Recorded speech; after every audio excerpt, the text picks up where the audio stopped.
This is going to be different. Oh, see that little guy right there? I forgot to give the antidote to that. Anybody know what that is? Huh? Huh? It's a bug. Okay. Well, I was told that that's an aphid. And I had the antidote to the aphid, and I forgot to put it up there. It's a ladybug.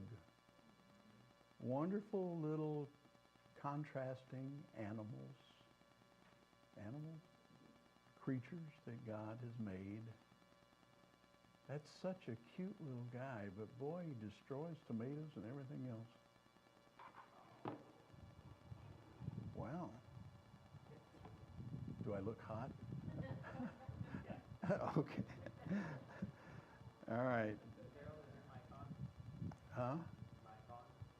Yes, it is. It is on. All right. Let me get this up here so we can see what I'm talking about.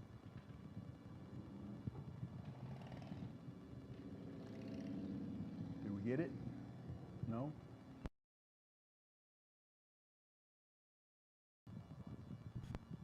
Is it up?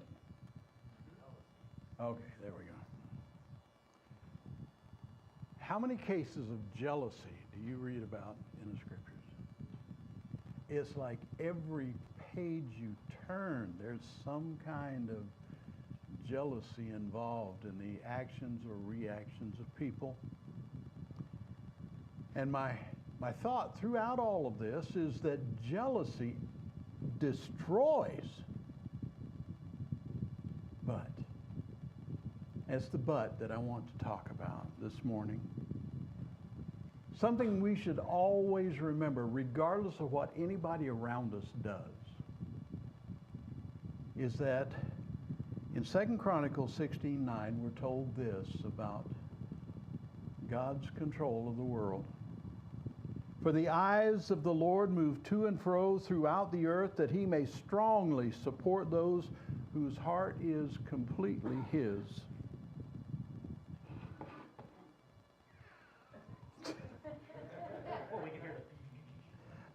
Well, we really don't need it if you don't. You don't need it? No, I'm fine. My hot air goes that way, so. Thank you, though. I sure appreciate the thought. The Lord is watching. There's nothing that takes the Lord by surprise. He has watchers that inform of every contingency that takes place, so that the heart of those who continually seek him will be manifested to him. Asa, the king that this is referring to, didn't pay any attention to what had happened in the past and what he knew had happened long before him. He didn't pay any attention to what God had always done, and that God was always aware of his people. So he turned to neighboring countries for support instead of going to God. God had just saved him from a 1,000,000-man army of the Ethiopians, and then he turns to someone, a neighbor, to take care of some small little thing that God could have winked and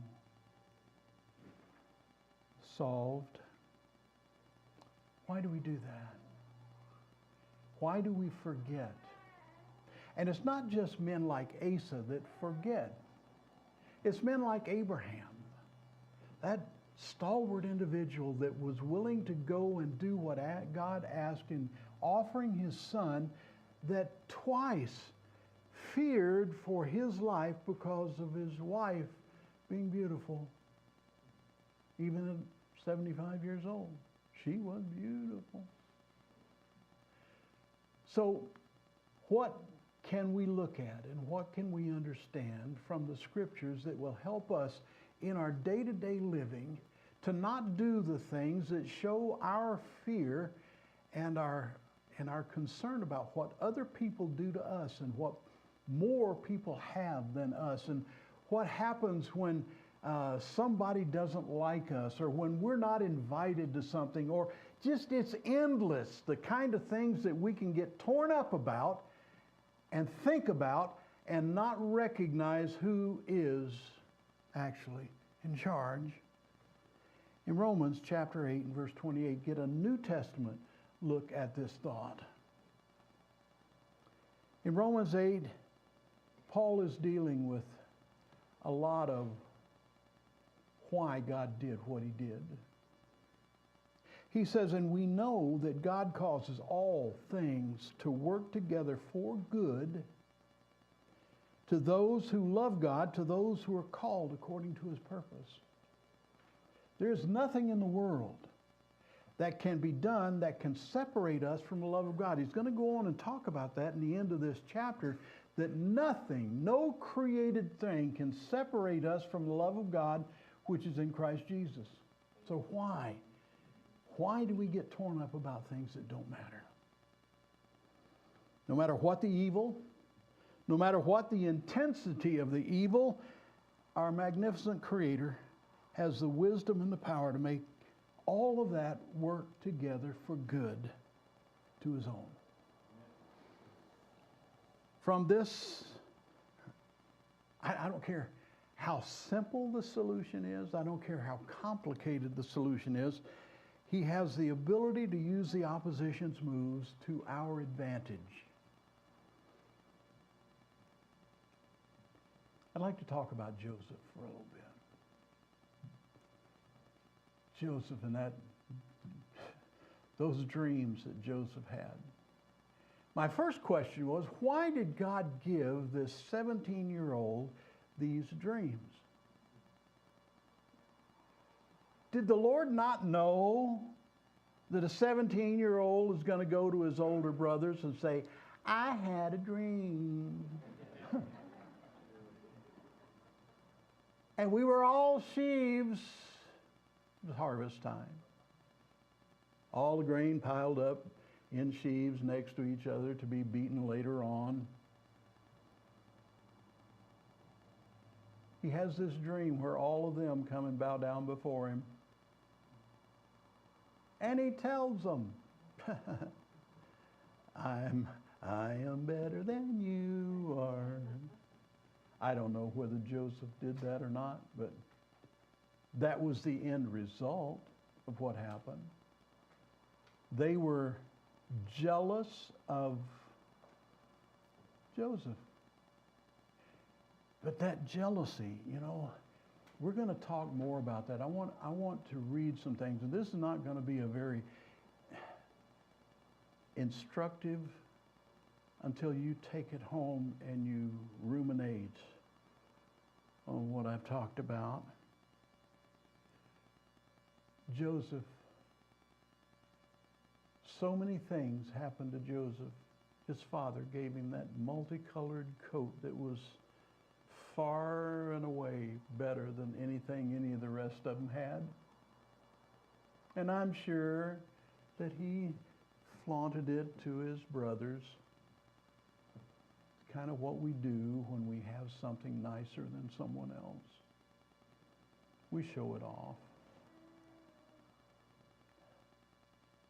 I remember years ago in a congregation where everyone wore a suit.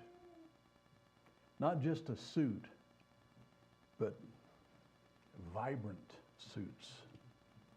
I mean, suits that when you get in the sunlight, you had to have shades to see the person wearing them. It was the order of the day. That's what everybody did. And I did as well. Until one day I noticed that a young man that was always there wasn't there anymore. I missed him for a couple of weeks, and then I hunted him down. And I asked him, why are you not coming to church anymore? And he was dressed at work. I found him at his work. He was dressed at his work like he went to church because that's what he had. Kind of a raggedy t-shirt and not too clean jeans. I said, "Why are you not coming to church?" He said, "Because they told me that I couldn't serve without a suit." And I started feeling like I really wasn't as good as everybody else because I don't own a suit. I couldn't buy a suit if I wanted to buy a suit, and I really don't want to buy a suit. I had a decision to make right there. What am I going to do? Am I going to go along with everyone else? Or am I going to buck the tide here and try to change things? I decided by myself, with no one else's guidance, I decided that I was not going to wear a suit anymore. I made him a promise that day. I will never wear a suit again if you will come back. We'll wear pretty much the same thing. I didn't tell him mine was going to be clean, but I didn't need to say that to him.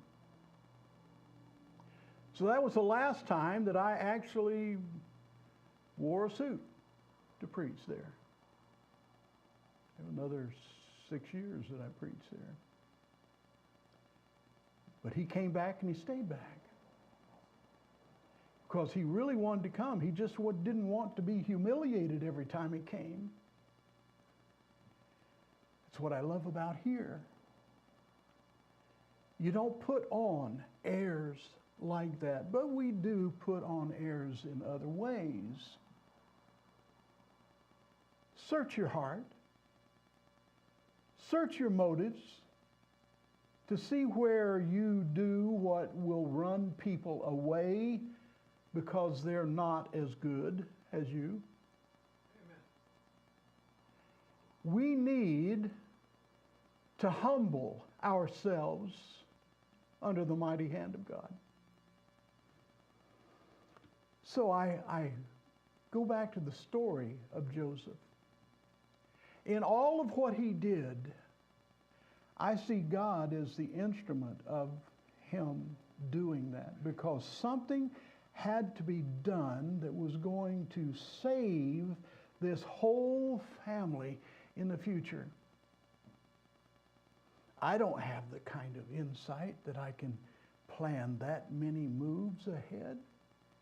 I see the boys playing chess, and I would love to play chess with them, but I don't really enjoy being humiliated, and I would be. I love chess, but chess doesn't love me. I can't think that far ahead. If you don't think 10 moves ahead in chess, you're lost. You're going to lose. But there's some things that I can see ahead for. And I can see that God was planning a future with Joseph. Joseph was the key.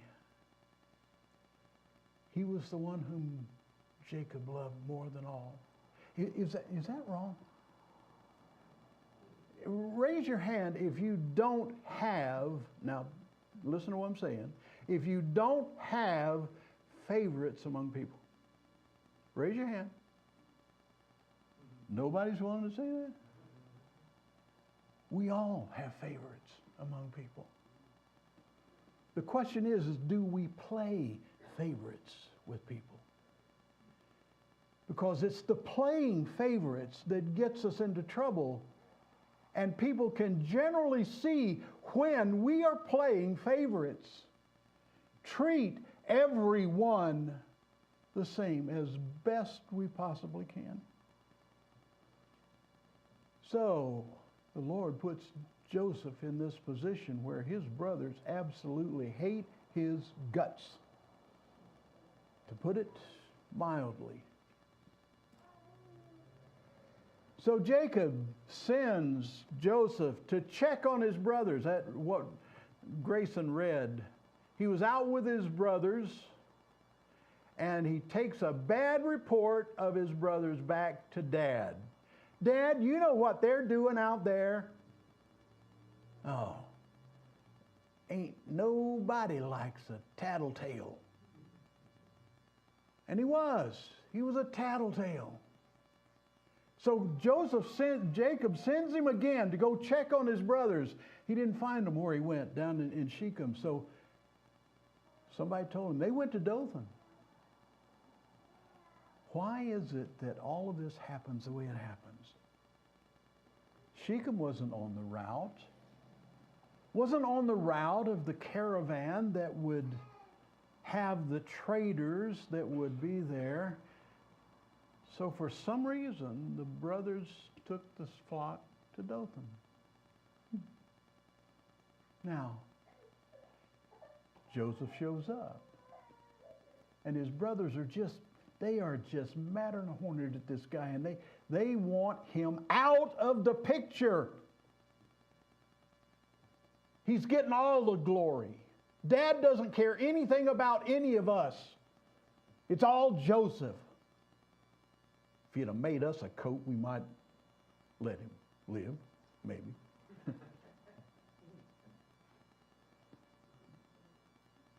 But when Joseph shows up, the first thought in some of them is kill him. Kill him. We can do it out here and nobody will know. Nobody will know except us. Thank God for Reuben. We're going to talk about these names of these boys, what they mean. Reuben, the firstborn. Reuben, Simeon, Levi, and Judah, born to Leah. Reuben he's the firstborn. He is the leader of this crew. And so when they want to kill Joseph, he steps in. We're not going to kill him. Put him in a pit. We'll do something with him later. His intent, here's intent for you. His intent was to come back while the brothers weren't there, get him up out of the pit and take him back to Dad, who loves him more than anybody else. That might be a good sign for us to not show favoritism to our children. We have no idea the harm that it does to kids when we treat one better than we treat another. And it doesn't matter whether they all came from the same mother or not. It doesn't matter whether they came from neither of your loins or not. If they are your children, treat them equally. Treat them well. So, finally, as Reuben goes somewhere else, they see a caravan coming. And one of the reasons I've been teaching what I've been teaching about the history of the relatives, there is an Ishmaelite caravan coming through. Now, just a couple of generations back, that was their brothers. Ishmael, the son of Abraham before Isaac. These people now are a separate people, but they are cousins. And this caravan of Ishmaelites comes by, but in that caravan, there are some Midianite traders who are also brothers to the Israelites, or cousins to the Israelites. That is the fourth son of Keturah and Abraham. His sons were by Keturah were Zimran, Jokshan, Medan, Midian, Ishbak, and Shua. We don't know anything about the rest of them, but we know about Midian because he became a figure that is going to be a part of their existence from then on. The Midianites. He went to the land of Midian. That's where the mountain was that he received the 10 Commandments. Midian, the priest of Midian.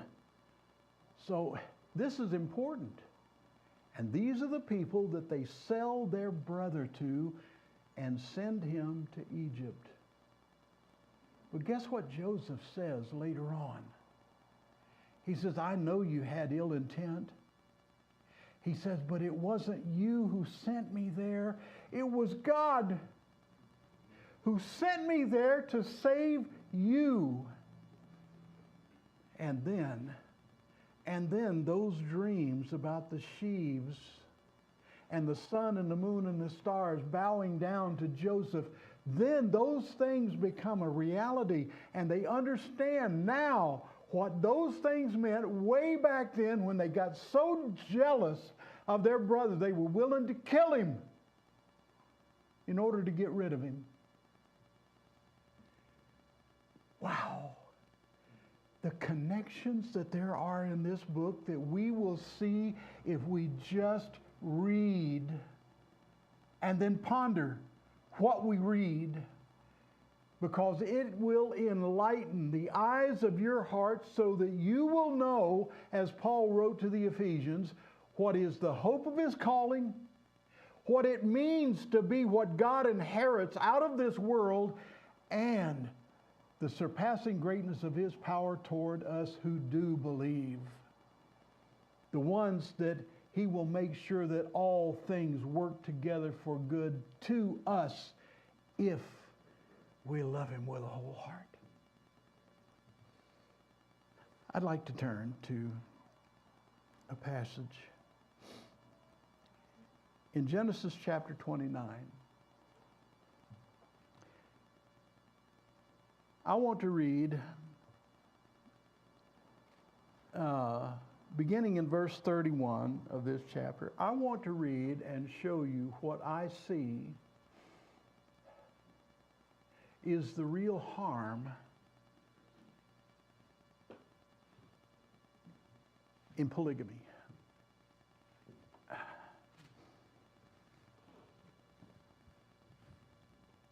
Did you know, or if you do know something that I don't know, please tell me, that never once in the Bible is polygamy condemned? Not once. What? You say, what? It's not. Is it ever wise?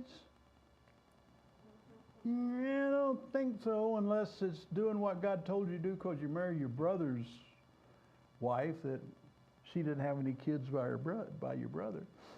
And that's a special occasion. I mean, that's a special thing there, but polygamy was never, ever condemned in Scripture. Oh, my wife didn't like that one. I suggested one time, well, how about if we bring her in and we'll... I was just kidding, but it didn't go over as a joke, I can tell you that right now.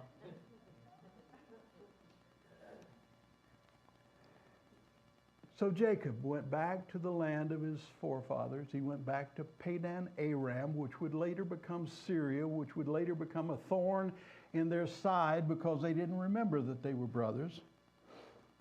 He went back there, and he went back for a wife. That's all he wanted, a wife.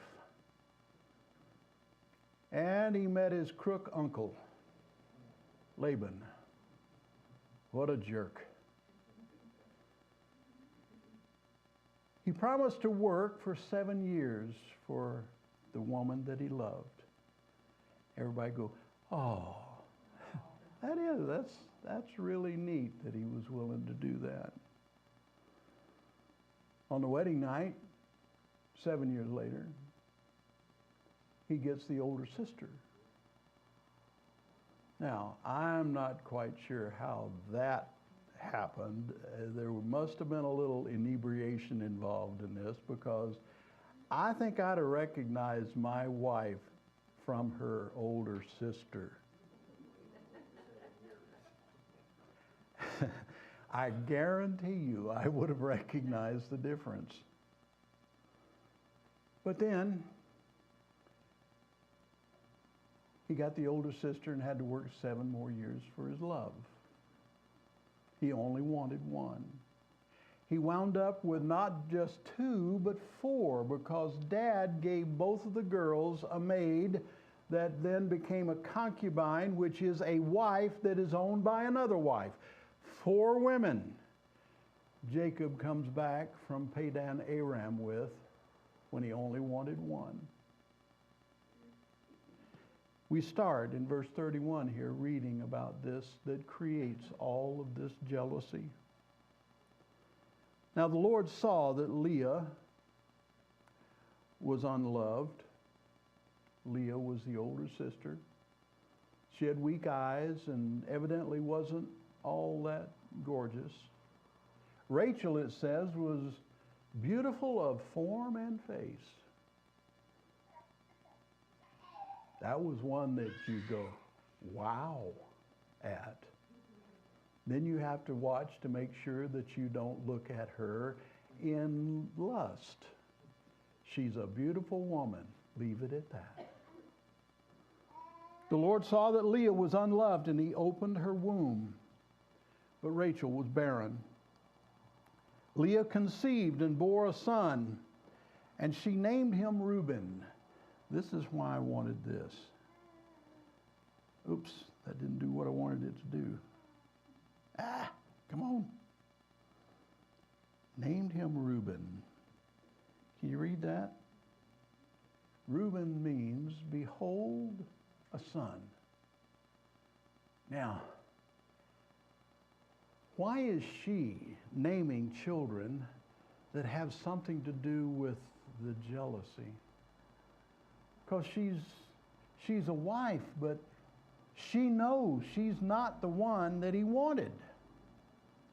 Who would voluntarily put themselves in a position where they're not loved, they know they're not loved, and maybe never will be loved? She didn't. Her dad did this. But she stuck with it. For she said, here's the reason she named him Reuben. Because the Lord has seen my affliction, surely now my husband will love me. Wow. That's the reason he was named Behold a Son, because now maybe Jacob will love me. Then she conceived again and bore a son, and said, because the Lord has heard that I am unloved, he has therefore given me this son also. So she named him Simeon. Simeon means he heard. God heard. Didn't work the first time because it didn't change Jacob's attitude toward Leah. But this time, maybe this time, it's because God heard. She conceived again and bore a son. And she said, now, this time, maybe my husband will become attached to me because I have borne him 3 sons. So she named him Levi. Maybe he will be joined to me now. You know, even though she was a wife, she was not loved, and they never actually became one. Like is the goal when 2 people join together in matrimony. It's not that they ever become this. It's that they become this. Like the church. Like we as the church should never become just one individual, but we unite to become this. So when you read this, you understand how the unity is essential in a marriage, and you can't be unified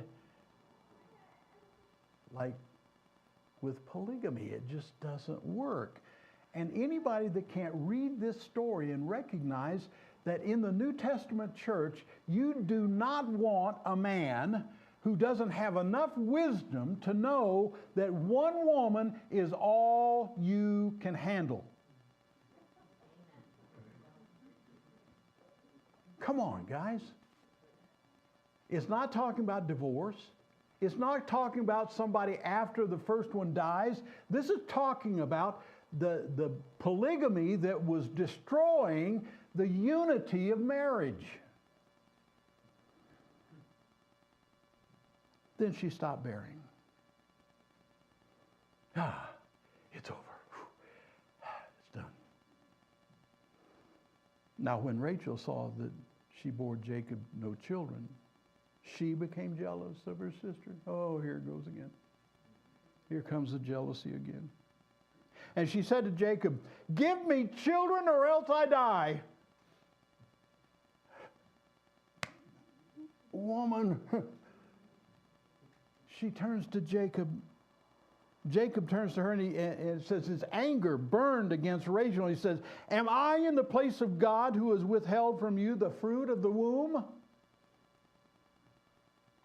She said, "Here is my maid Bilhah. Go into her." That's desperation. Give your husband another one. When did this happen before? Sarah did the same thing. What was the result of that one? They hated each other. Because as soon as Hagar conceived, "I have a baby." And it just formed that hatred between the two of them, and Sarah wanted to get rid of her in the worst way. She's my salvation. She's my damnation. Can't make up our minds. Because jealousy gets in the way. Jealousy can destroy anything good if we allow it to.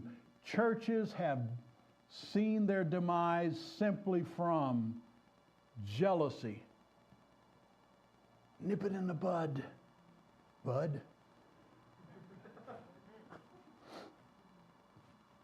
What do you call a woman instead of bud? Sister? I don't want. Because it applies to both. We can be jealous over the silliest things.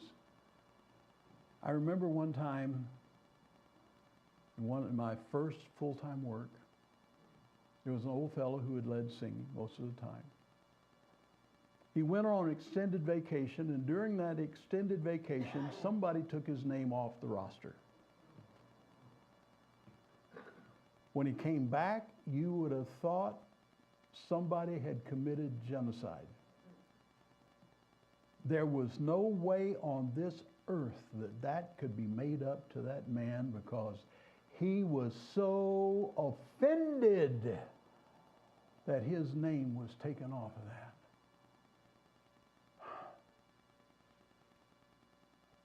What are we doing what we do? What is the reason that we do the things that we do? I guarantee you that there was something wrong in his mind about what he was doing and why he was doing it. To be so offended that someone else was able to step up and take over when he was gone, it makes my hair hurt. So, Jacob's angry with her now. "Here's my maid Bilhah, go into her that she may bear on my knees, that through her I may have children." That's the secret of her being a concubine, that is a maid, a servant of a wife. Everything that this woman would bear would belong to Rachel. They were her children.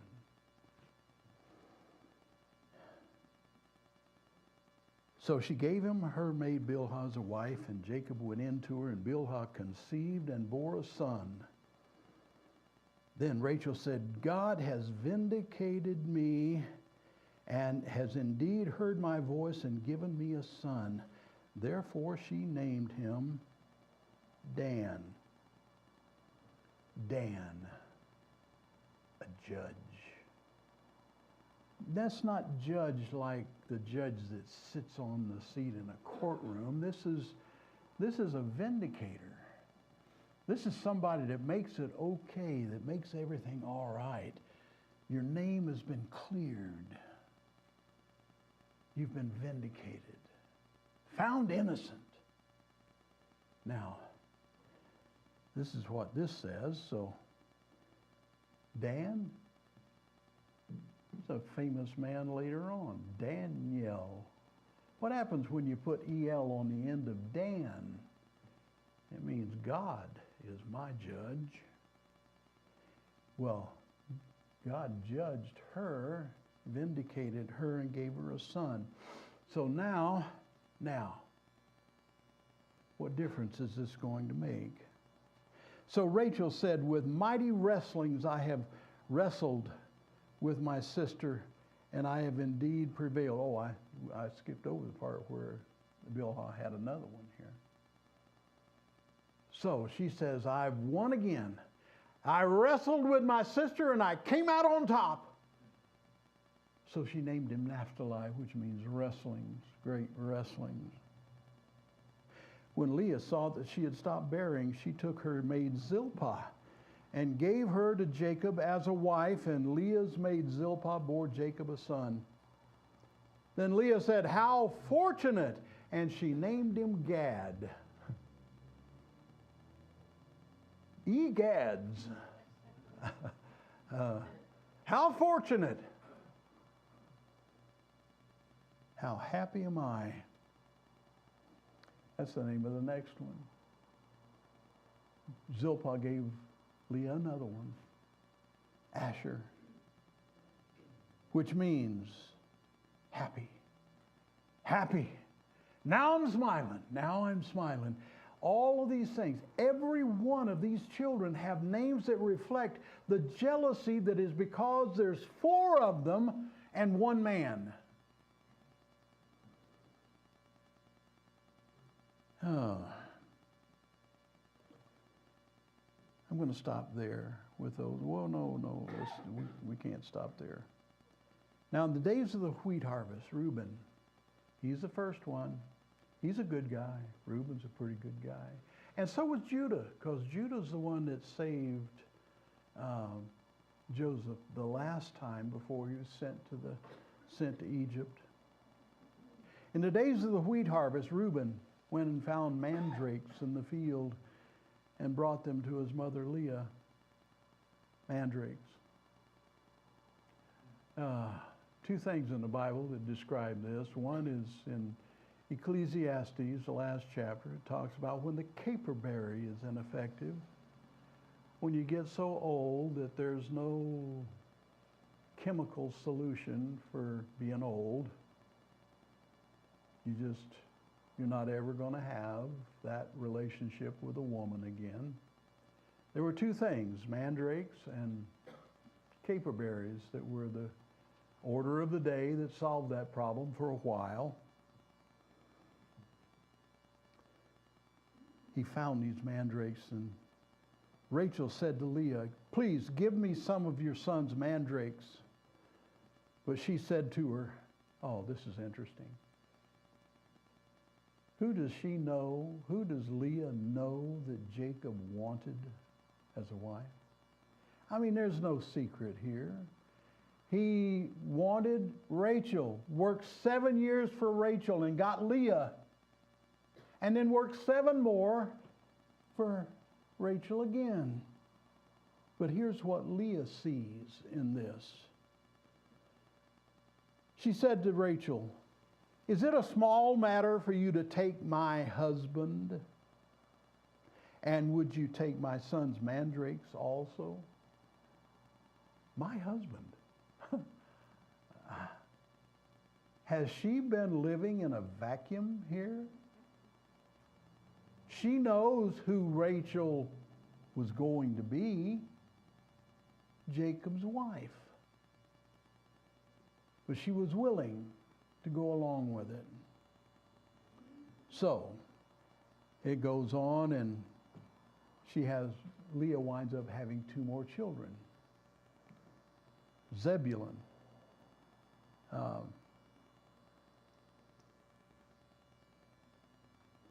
She named the next one Zebulun. No, I'm missing one here. Issachar, yes, okay. And Issachar and then Zebulun. What does Issachar mean here?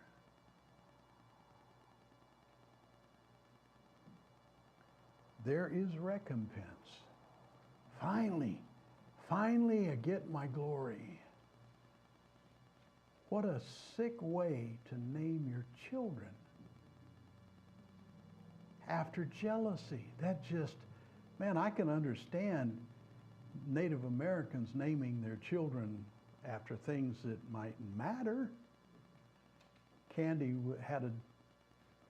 when she was in Ohio with me, she worked at Sam's Club. And the girl had the whitest teeth I've ever seen in my life, kind of like some of you that I have asked if I could have your teeth later. But she was nicknamed by one of the Native American people that worked there, "Girl with Teeth Like Sun." I thought that was pretty complimentary.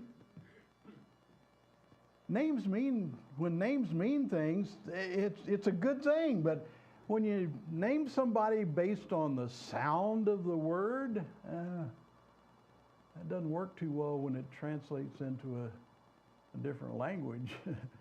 Kind of lose the sound. It's kind of like Hebrew poetry. Hebrew parallelism. Doesn't matter what language you change it into, it means the same thing. Names, man, they ought to mean something. My grandson's name is Michael. I very often remind him of the gravity of living up to a name that means who is as God. There's something important about that.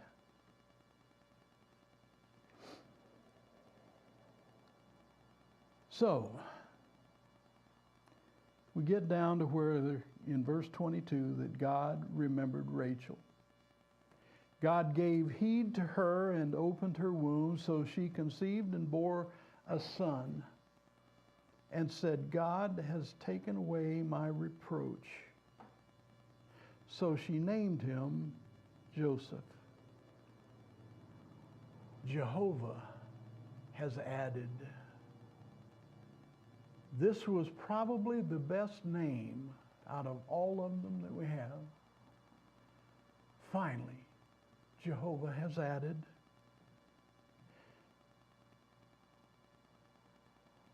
May the Lord give me another son. Later on, she's going to have another one named Benjamin. He's going to be the focal point of a lot of dealings with Joseph in Egypt.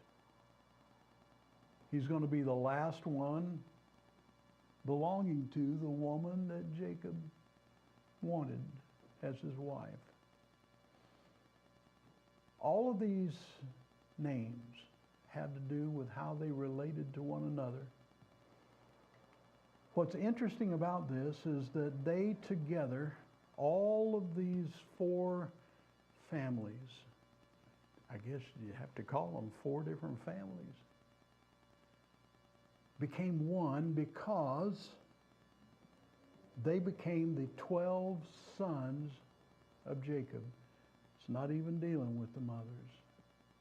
The 12 sons of Jacob, and that number 12 becomes the number of God's people.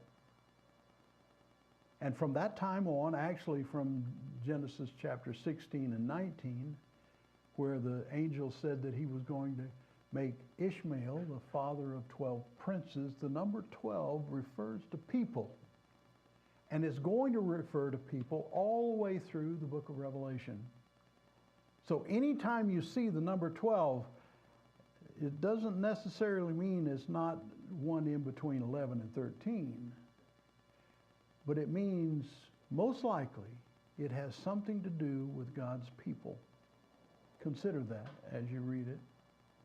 Also consider that God took all of these disadvantages and turned them around into something that was good for God's people, because out of these 12, with all of the wrangling, with all of the arguing about who's the greatest, comes the one child that is going to be able to save the world. That's our Savior. God causes all things to work together for good to them who love him, who are called according to his purpose. If you have not been called according to his purpose, if you've not obeyed his gospel, if you've not become a child of God, adopted into the family of God. You know, there's one thing about adoption that really is important. If you have been adopted, it means that you were chosen, not born by random. You were picked, hand-picked by the parent. That's what happens with us. When we come back to God and he adopts us into his family, because we've been born again into his family.